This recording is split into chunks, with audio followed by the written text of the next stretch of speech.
So, good afternoon, everyone. I'm Linda. Beside me is Shane, and it's Pauline, and we're from Fauna Rescue of SA, and we're with the Flying Fox, the bat team, and we're here today just to talk about some of the issues that have recently come up in both TV and the newspaper media, and just to give you some more information on what the reality of the bats being in South Australia is. Thank you.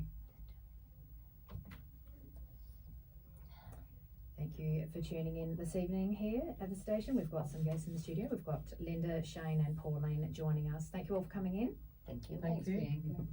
So you're from Fauna Rescue of South Australia. You're part of the bat team. Yes. Now, I know you did a little intro here, but we're just doing another quick intro here on the airwaves. So if you can just start off by telling our listener how you got involved in this. How we got involved with flying foxes? Yes. Where your interest started, and then we'll go from there. Okay. Where my interest started? God, that was 34 years ago. I guess I've always liked flying foxes. I joined WIRES, which was a the Wildlife Information and Rescue Service in New South Wales, in Sydney, and I was introduced to my first flying fox in 1988, and I reared my first baby, and that was it. Usually when you raise your first baby, you're hooked, and I think Shane and Pauline would back me up on this absolutely. And basically that's how it started, and then from there you then start realising the problems that they're facing, how the public perception is of flying foxes, and of course working with them so closely, we know that they're intelligent, affectionate, and they're really lovely animals, and we would like the rest of the public to embrace them in that way. Yeah. So how long have flying foxes been in South Australia? They arrived here in 2010, so they have not been here before. Unfortunately, what happened on the East Coast, which is their natural range, which is through New South Wales and southeast Queensland. This is for the grey-headed flying fox, which is the one we have here. There was a massive starvation crisis in 2009, which then spilt over into 2010. And the animals literally had nothing to eat. So they went north of their normal range, they went west and south. And so Victoria, which used to have 2 colonies, now has 16. And of course they made their way over to South Australia. And that's when they arrived, and that's why they came here, virtually because they were starving. And the climate here is okay for them? They've adjusted? The climate is reasonable. Unfortunately, our summers are very hot, and they do suffer from heat stress. And certainly, virtually every year, except for the last 2 years, we have had heat stress events in the colony, losing between 500 and 10,000 during a single day event. So that can be, but now, and so this is something that's happening throughout all of the flying fox colonies, even on the East Coast. Climate change, higher temperatures, this is happening everywhere, so not just in South Australia, but we've now erected sprinklers in the Botanic Park, and we're hoping that will reduce the impact of our summers on these animals. So if you could just talk to us about the colony and where they live, and we do know that, we hear that they're getting large. If you can just talk to us about the colony. Okay, that's an interesting thing, because we often hear people saying the colony is getting bigger and bigger. It's actually not.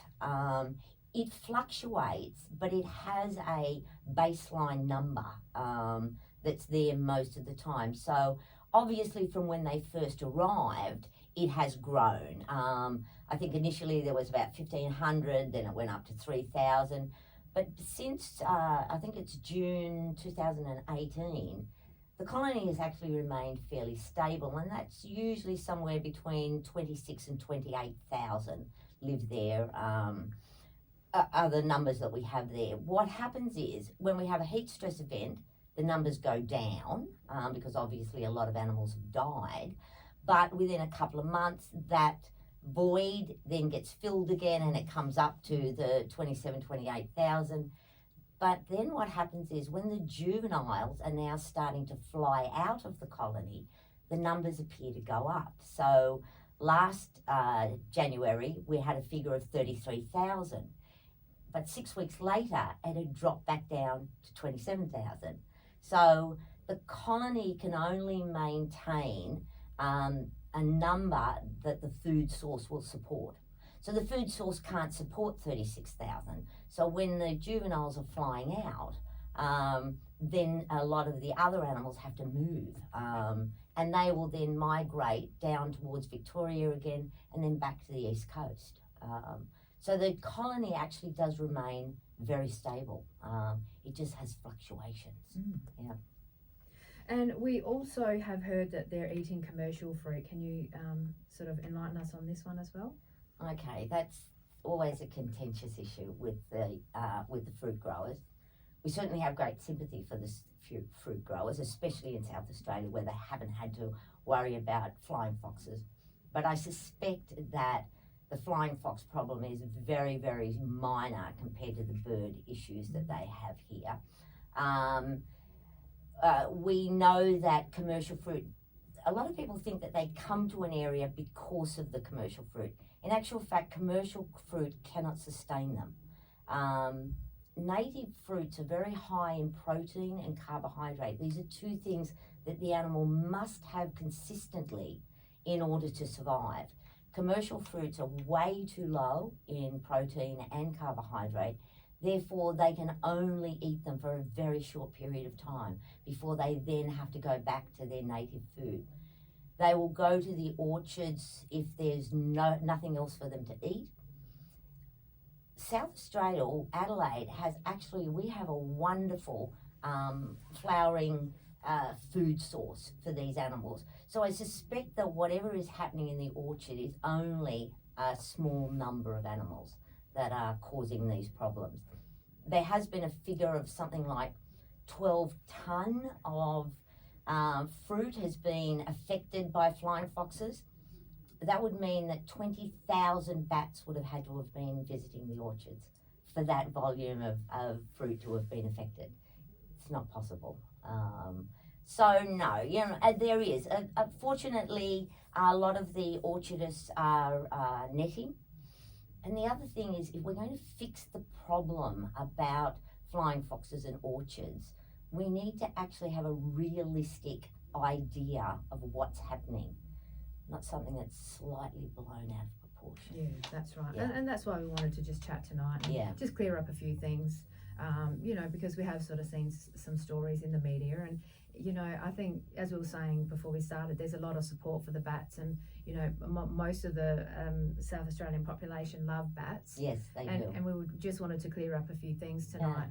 Yeah, exactly. Like that, some of the stories that have been in the media recently have been the worst we've ever seen on flying foxes in Adelaide. And, I was surprised because having worked on the East Coast for so long, and the flying foxes over there are quite vilified. They've had a much longer history than we have, but I have found that the people of South Australia have really embraced these animals. Most of them love to go in and watch the flyouts at night. They also, they understand the plight, why they're here, that their own range is being decimated with land clearing, droughts, and these are all man-made problems. We're doing this.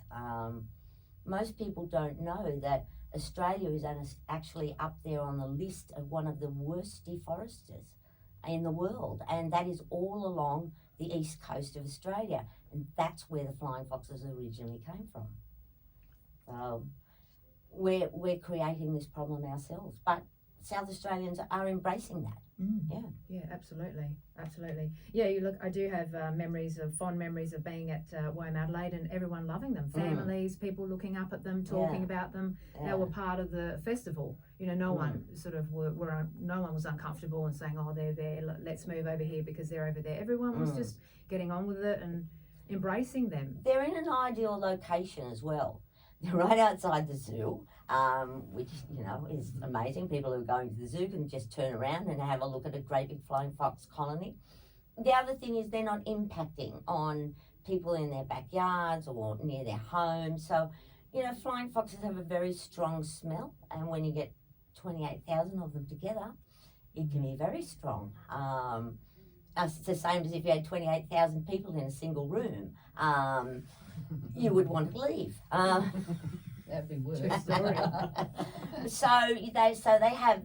got a very, as I said, a very strong odour. So where they are is ideal, and we need to keep them there and make sure that we can maintain this colony in its present location, and then we can enjoy it without it having an impact. 100%. And how far do they fly at night searching for food? Okay, the furthest range around the colony is normally about 50 k's. So in the radio tracking studies that we've done, they'll fly out about 50 k's, but realistically, they don't really go much more than 25 k's. So where the colony is situated, they will feed within a 25k radius of that colony. We don't get a lot of bats outside of that range, but we do get them occasionally. And at the moment, there is a little bit of pressure on the bats because the juveniles are flying out. So the juveniles are flying out. They're looking for food as well. We've got sort of an extra 4,000 or 5,000 animals that are looking for food. So there is a little bit of pressure until that balances itself out again. So the adults will go further afield because the juveniles can't really fly much further than about 5, maybe 15 k's at this stage because they're still learning. So you may find some of the adults will go slightly further than that now. Yeah. And the young ones, the juveniles, do they know their instincts and they know not to go further? Or do we lose some? They're literally not capable. But do we lose some of them because they don't sort of know what they're doing? Or do they innately know, okay, I've gone too far, I'm tired, I'll rest here, I'll do this, do that? No, that's about the limit of their, let's say, endurance, their flight capability. And this, as you find as the months go on, that they'll get further and further. So they have a procedure where when they first start leaving the colony, they go to the trees that are only about 100 metres. So there's the colony, they'll go to all of these, that's their starting point. Then from there they start flying out, but they only fly out for a short period of time. And about 9, 10 o'clock at night, they actually come back to the colony. Yes. So there's a progress of them learning to fly the distances. So initially when they're first going out, even though they're flying around about 5 k's, they're not doing a lot of feeding. They're beginning to feed, but they'll come back to the colony before the adults and they'll still be with their mothers until they're about 5 or 6 months of age. And by that time, then they're going further afield. So, yeah. It was gorgeous to see the little krash tree. Can you just quickly sort of enlighten us about that? The mothers put the babies in the krash tree and then they fly out? Yeah, bit of a myth. It's not actually a krash tree. Yeah, the mothers actually don't deposit their babies anywhere. And that's sort of something that people think happens. What actually happens is there's a whole lot of females in a tree, right? And they've all got babies. When the babies are 5 weeks old, the mothers start leaving them in the colony. The babies don't fly out with them anymore, so she normally carries them. So when she's leaving, the baby just hangs on the branch where it shares with its mother. So you'll have this great big tree, and because there might be 100 females in that tree, there's 100 babies. Yes, but when it first starts, they're just on the branches. But as the weeks go on, when they get to about 8 to 10 weeks of age, all of those little babies on those single little branches all start climbing all the way up to the top. And then you get this mass chaos going on with these 100-odd babies up there. So what people have thought in the past is that the mothers brought them there, but their mothers didn't actually. And what happens with the females is they will occupy certain areas of the colony, and there'll be lots of females together because they actually support each other. So younger mothers learn from the older mothers. They have a matriarchal type system within the female. So there's a lot of support there for all of the females. So there are a certain number of trees in the colony where you'll find the majority of the females. So yes, of course, when the babies are left behind, it looks like a krash. But that's actually what's really happening. Yeah, right. Yeah. Makes sense. Yeah. Interesting. It's amazing how they do stick together and support one another. Yeah. Like, as a species, they unite. Yeah. They don't sort of fight and want to kill each other like other species we see. No, they are a very highly intelligent. When you go down to the colony, people just see a mass of flying foxes, and it looks chaotic because there's so many of them. But it's actually completely structured, and you will find that every flying fox, when it flies in from feeding during the night, will fly back to the same tree and same branch.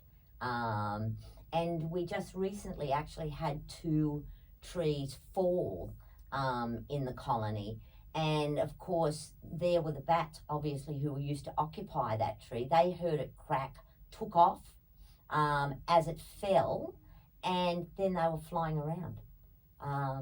Where's my tree? Yeah. So then they've now got to find another area, and the other bats have to accept them. And yes, there's a lot of hierarchy goes on, and no physical fighting, all verbal, very loud.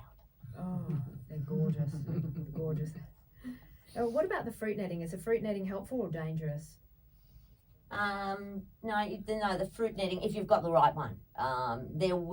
Fruit netting can be a real big problem if you've got the wrong type of netting. You guys should talk about the netting.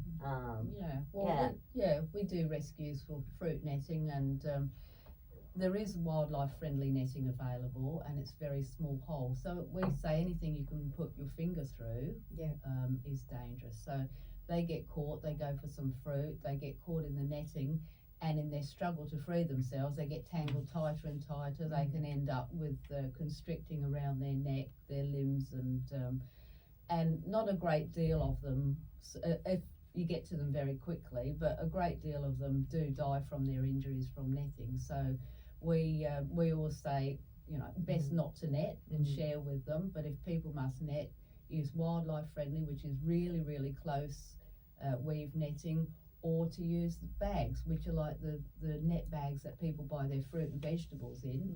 And you can get them in many different sizes, so you can net a whole branch or just several bunches on a tree, and that's great because you can have some fruit, you can save some for the animals as well. And it's not just flying foxes who get caught in netting, it's possums and other birds, and look, there's even snakes who get caught in netting, in fruit netting. So if you get a snake in it and you've got your grandkids in the garden and things like that, so netting can be very dangerous all round.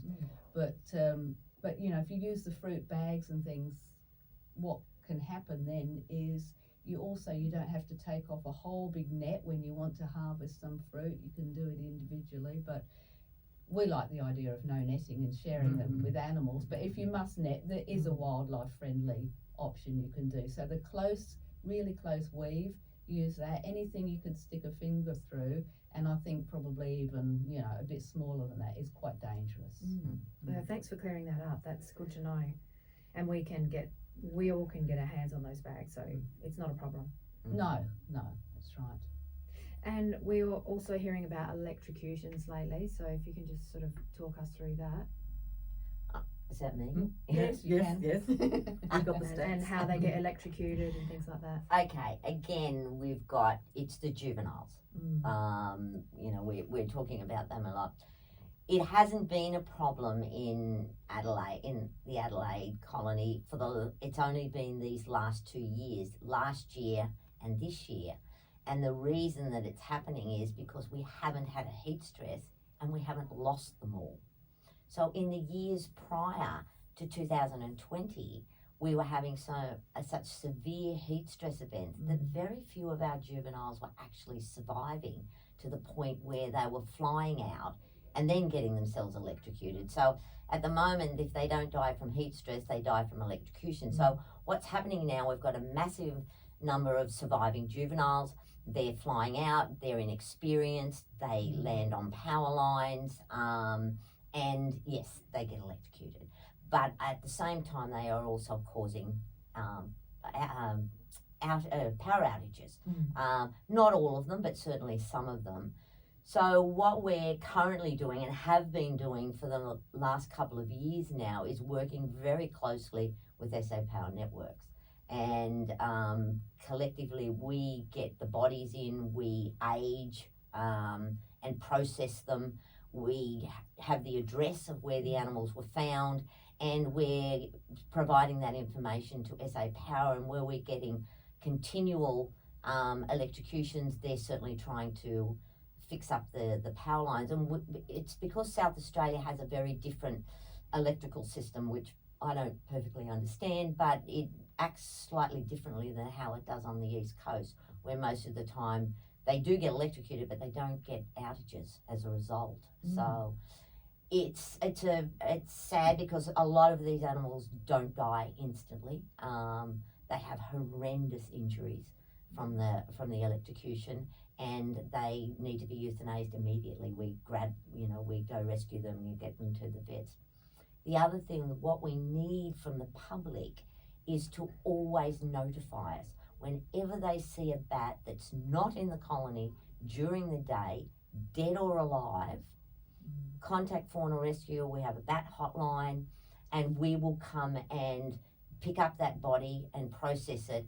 And we use that information to be able to help SA Power Networks with their electrical problems. And in the long run, the listeners are also helping themselves, because if we can reduce those outages, they'll be much happier. That's right. Yeah.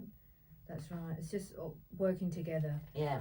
Working together as a community too, and knowing what to do. And we'll go through that bat hotline a little bit later on.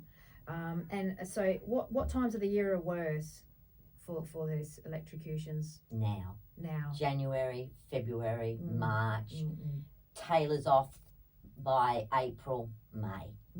So between January and May, but the worst months are normally February and March. So we're right in the thick of it now. Yes. So you're on call, aren't you? All the time, 24 hours. It's a hard time of the year for you, Paul. Yes. Yeah. Yes. But you are doing really amazing work. What are some of the suburbs, we were saying before we jumped on air, some of the suburbs that are sort of more prevalent that these things are happening? You've got a lot of leafy suburbs. If you've got flowering, and a lot of the flowering plants they've got power lines going through them. So the animals go in, they go to feed, they hit the power lines. A lot of the younger ones are flying out from the trees, landing on the wires and getting electrocuted because they're tired. But yes, you've got those suburbs. So, I guess the community as a whole needs to say, do we want pristine trees or do we want power? But maybe we can't have both. Because the trees will have to be trimmed. But one of the things that they are doing in these sorts of areas too is just insulating the wires. And there's a lot of that going on. But I guess the public just needs to realise that we're talking about a city. And it's going to take a long time. But we'll certainly, SA Power will target those areas where we get a lot of them. And then work their way out from there. So there's no short-term solution, but it's certainly an ongoing work that will continue until we don't have. We'll always get electrocutions, just hopefully not in these numbers. Yes, that's right. Look, it's good to hear that SA Power Networks are on board and helpful when they are insulating the hotspots. Yes. That's good. It's always good to hear the positive side of it. That we work really well with them. This and minimise these situations. Yeah. Okay. Now, look, I know it might be an obvious question, but I will ask it anyway. Should people be frightened of flying foxes? You can do that. No. No. No, they should not, because they probably have an impression of them which is often perpetuated by the media as well. They demonise them, and I think people see them from afar and don't realise, they don't understand, especially when they've never seen one close up. Now, when you see them close up, and we notice this with rescues, when we go out to a rescue and people look at them and see their faces, it's amazing. They go, oh my goodness, it's like a little puppy, or because as you know, they have beautiful faces. Beautiful. So I think what it is people just, the impression that they've been brought up with through either media or scary movies or whatever with bats. But when people see them, the whole impression changes. You shouldn't be scared of bats. People often think that they carry, we always hear, lots of diseases. They don't carry lots of diseases. Less than 1% carry Australian bat lizards, and we are all vaccinated, being carers. We always say, no touch, no danger. So it can only be from a direct bite or a scratch, usually by direct bite because it's carried via saliva. It doesn't come from urine, feces, blood, anything else. So if you've got one in your back garden, you're not going to catch a disease. If you don't touch one, you'll never have anything to worry about. That's right. So they don't carry lots of diseases. That's, as I say, less than 1% carry Australian bat lizard virus. And there's also a post-vaccine as well. So, in the event of an accident did happen and somebody did the wrong thing and did get bit and was worried, they could also get a post-vaccine as well. Yeah. And the bats aren't going to come up to humans. They don't come up to attack humans. No. They don't. It's not like the movies. No. They're not going to come anywhere near us. No, they hear that, how many times have we heard that bats get tangled in your hair? They come down. No. They don't want to be near humans. They want to be near bats. They're very wary of humans, and rightly so. So there's you don't have anything to worry about. There's a lot more dangerous animals out there, humans, than bats. And it's just they feed too high. They're feeding high up. Sit on your back porch, pour yourself a glass of wine and enjoy nature in your backyard, because nothing's going to happen.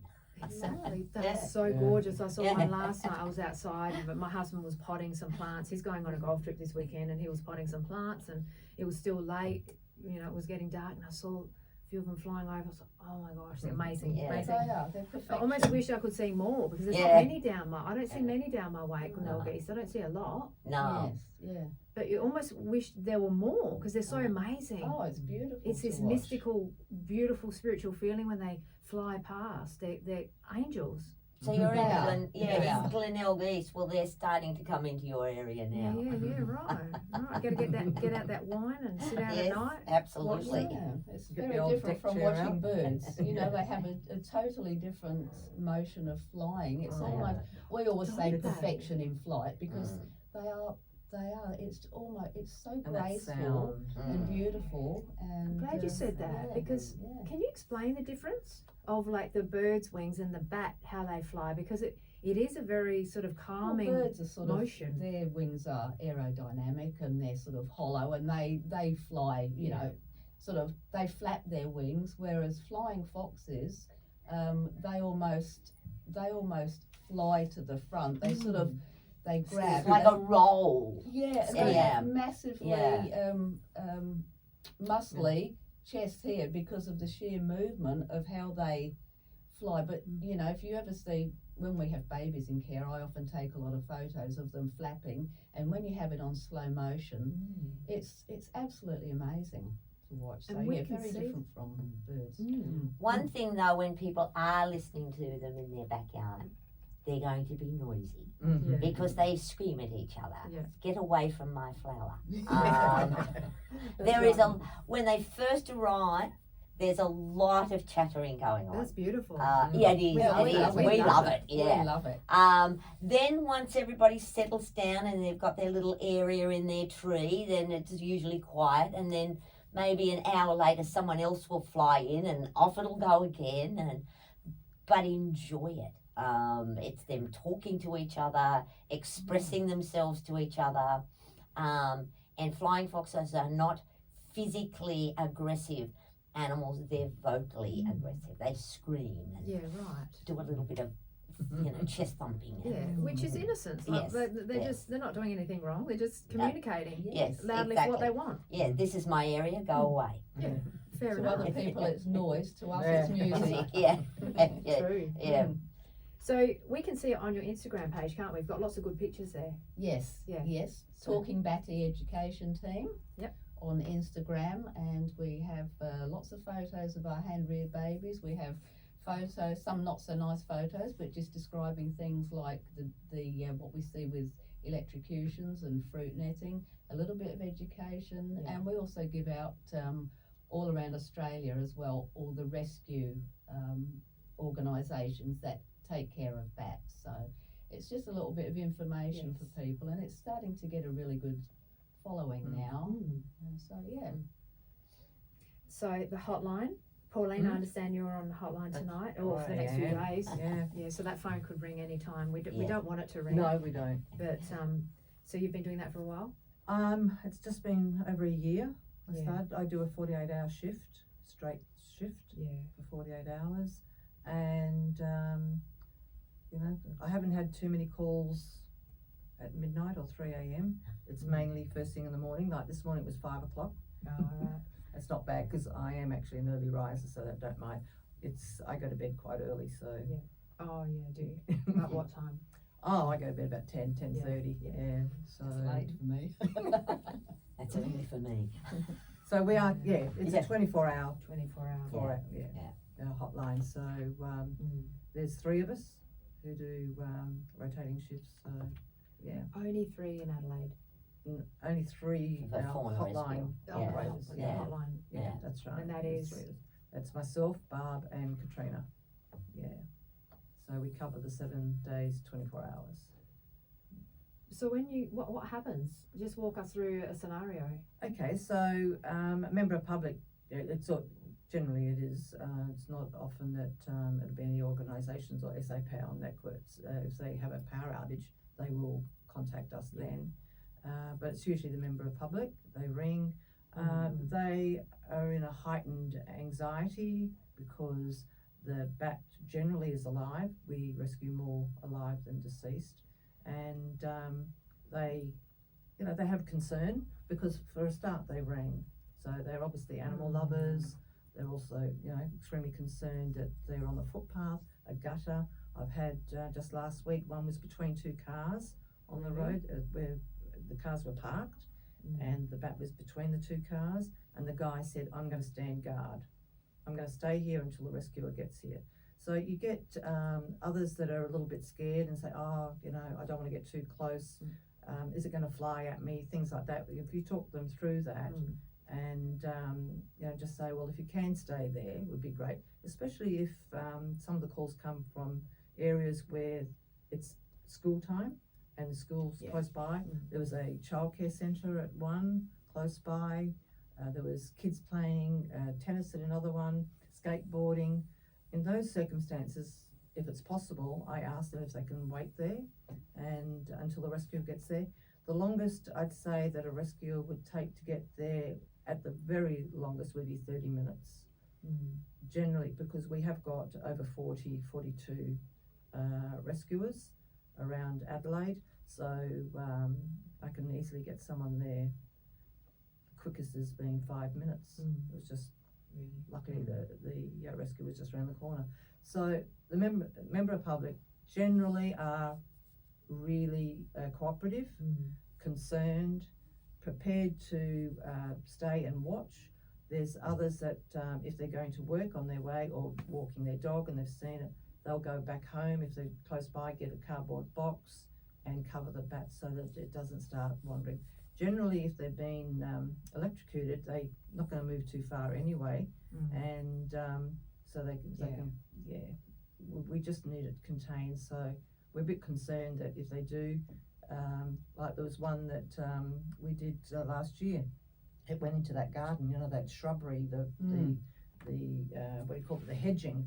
So it obviously had been electrocuted. It was on the footpath. We were told that that's where it was, but when we got there, it was actually in the hedging, which was difficult.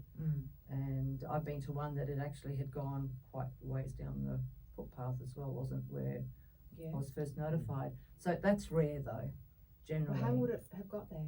Oh, they crawl. They crawl. They I was going to ask that. And then when you pick them up, you've got all the grazing on their forearm and their elbows, the skin's removed, so you can tell that they've struggled. It could be that there was too much noise, too much traffic, they were trying to get away. They're like Shane and Linda said, they don't want to be around people, so they're trying to climb a tree and get away or hide somewhere. They really want to get away from people. And so this is where we need the member of public to help until a rescue can get there if it's possible. If not, they will generally do something, cover it with a towel or put a box over the back so that they don't, or that someone doesn't come and accidentally. One gentleman didn't have anything, so he put his coat over it. Yes. People are very helpful. Sounds like it. Yeah.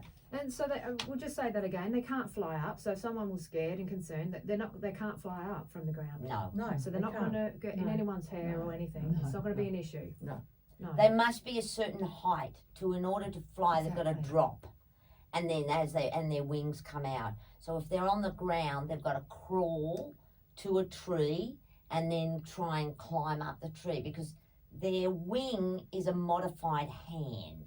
So the wing is made up of 5 fingers. The only thing they've got to climb with is their thumb, which is like opposing, like ours. Right. So they use the thumb.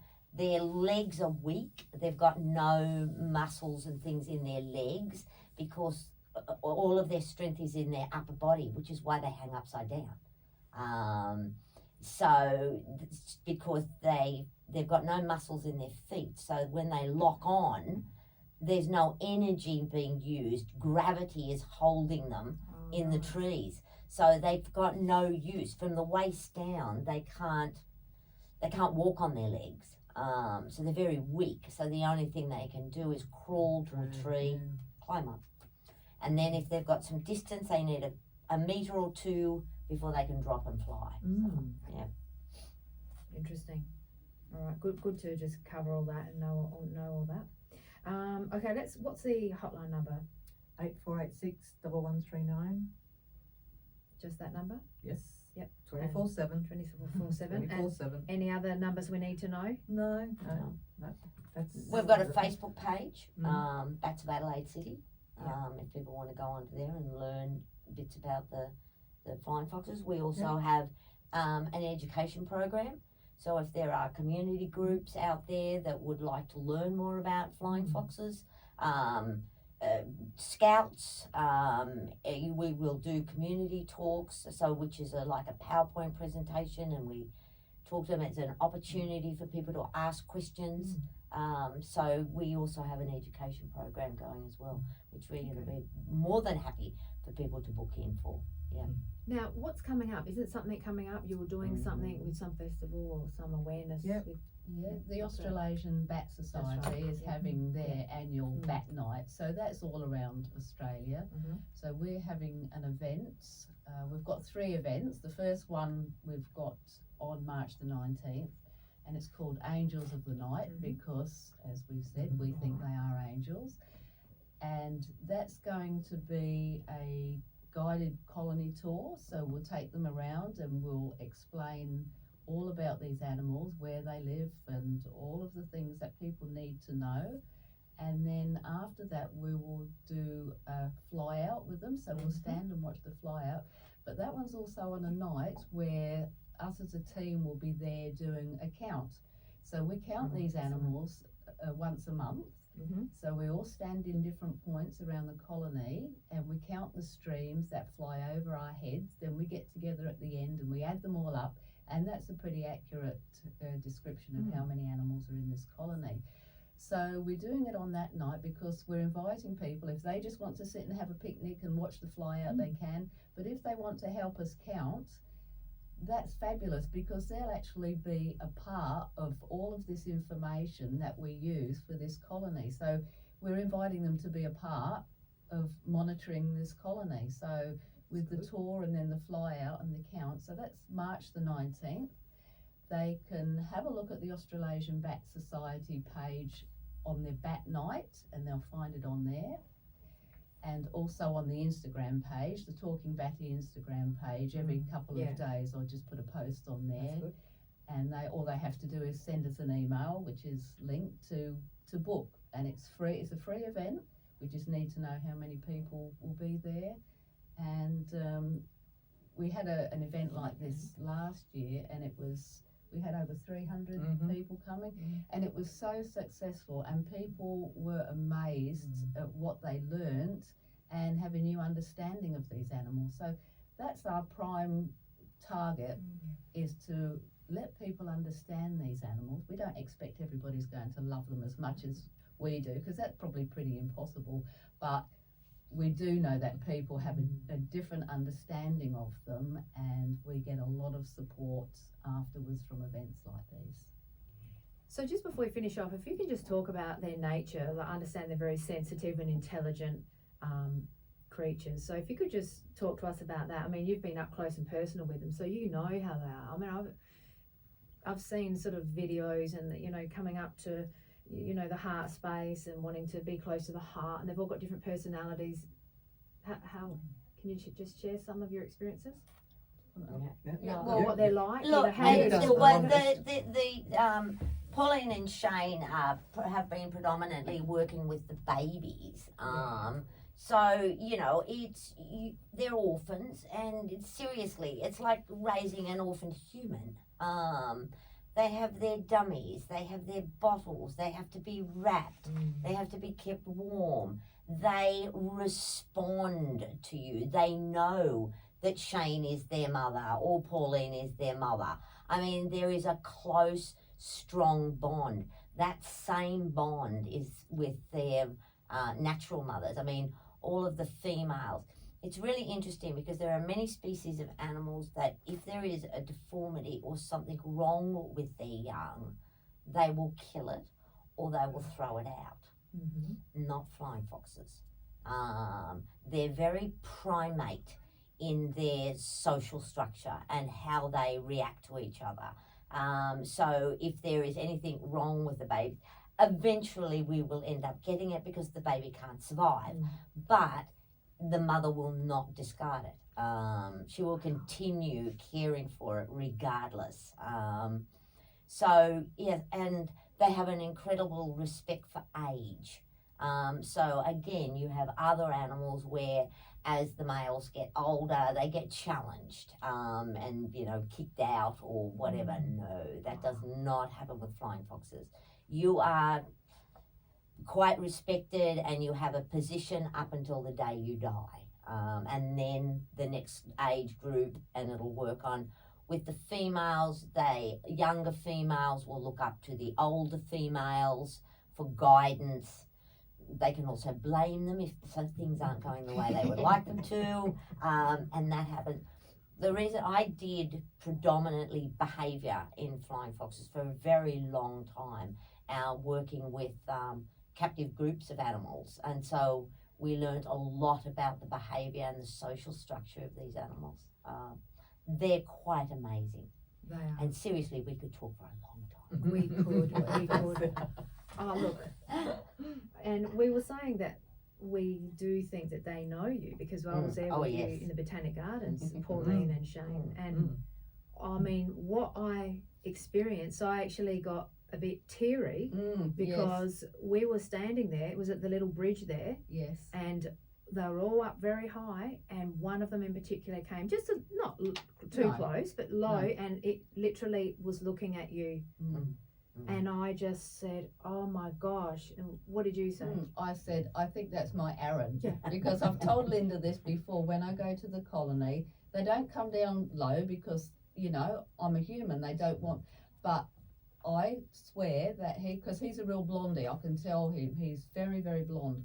And when I go to the colony, I often get one coming down and flying over me and doing a little circle, and I look up and I think, that's my Aaron. I hand read Aaron. He was at the end of a heat stress event, clinging to a tyre on a car, just as I was getting into my car, of a over 40-degree day, and I grabbed him and I took him home. He was about, I can't remember what Aaron was, probably 10 days old, something like that. So I reared him until he went to krash at 12 weeks old, and he was, oh, well, they're all beautiful, but you know, but I still believe that when I go out there sometimes, and I'm sure they do, I'm sure they won't forget your face and they won't forget your voice, and I'm sure they're up there looking and going, oh, that's my mum. Yeah, because you were talking, and when you walked out, it literally, I saw its face and it was looking at you. And I know it sounds a bit way out, but it's really did happen. They're I saw very intelligent. That is something there. They're very intelligent animals, and they form a bond with us. Like, they've got a very strong bond with their mother, but when they've lost their mother and we take over that mother, within about 24 hours, they have formed a bond with us. So we are now their mum, and it's a one-on-one as they would have with their natural birth mother. So that love between them and us is very, very strong. That's right. And it was because it was sort of circling, and it was looking, and it was still moving and flying and circling, but it had its eyes fixed on you, and the eyes are quite big, so you could see that it was watching you, and really you had to experience it.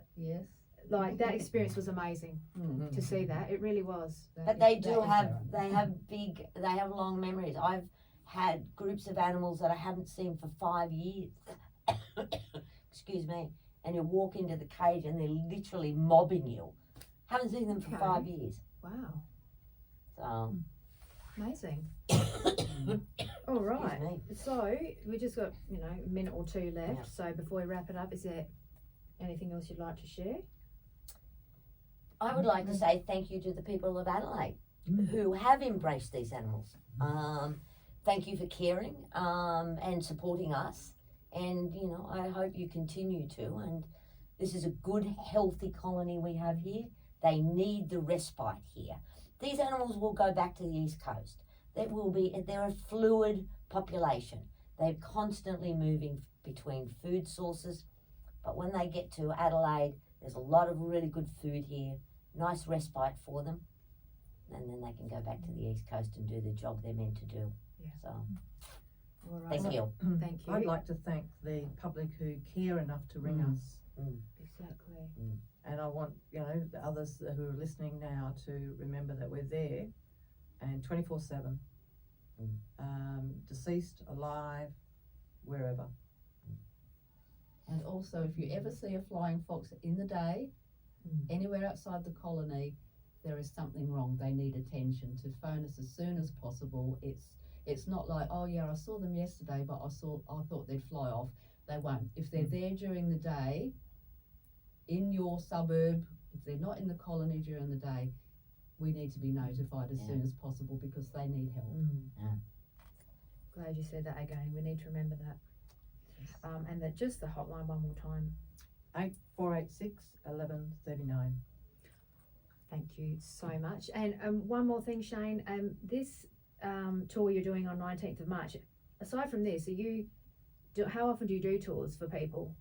Well, this is just for a particular event for Australasian Bat Society. But look, if people send an email to us, Talking Batty, it's talkingbatty@gmail.com. If they send an email to us and would like a tour, we're happy to do it. Okay. We're happy to do it. We're happy to show as many people as possible these amazing animals. Yeah.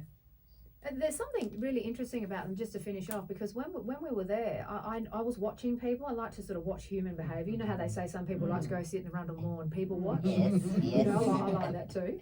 But, I was watching the people riding their bike through or just walking, and there was a few gentlemen just leaning on the bridge and looking up.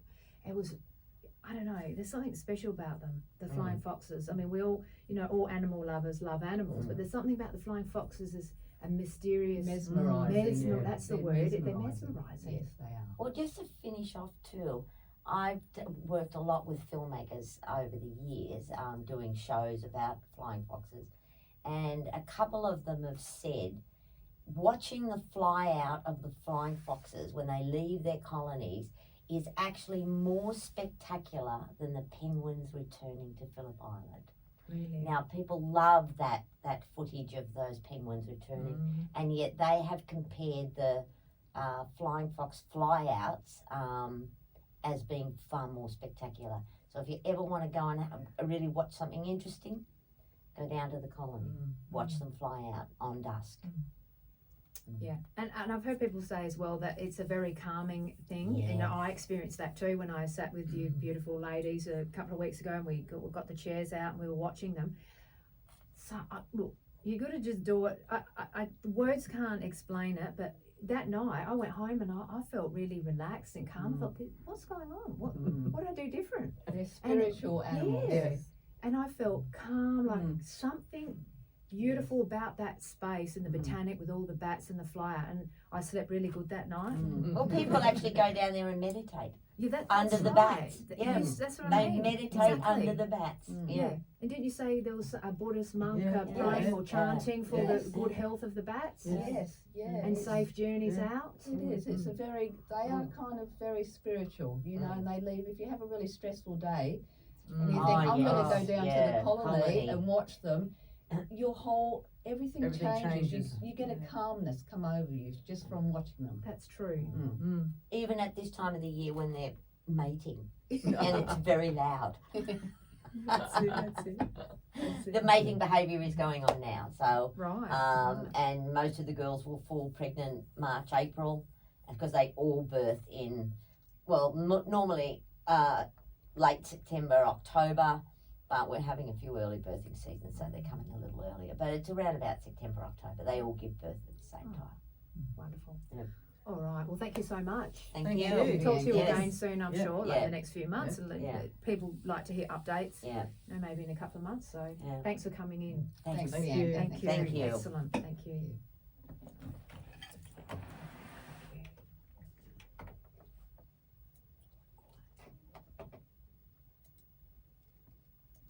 Every Saturday night. Awesome. Done. Thanks, Ben. Done. That was Thank great. you. That was great. Thank you. So if you want to say goodbye here. Bye, everyone. Bye, everyone. That went well. Thank you so much. Is that still recording? Yeah, that's still recording. Bye. Bye.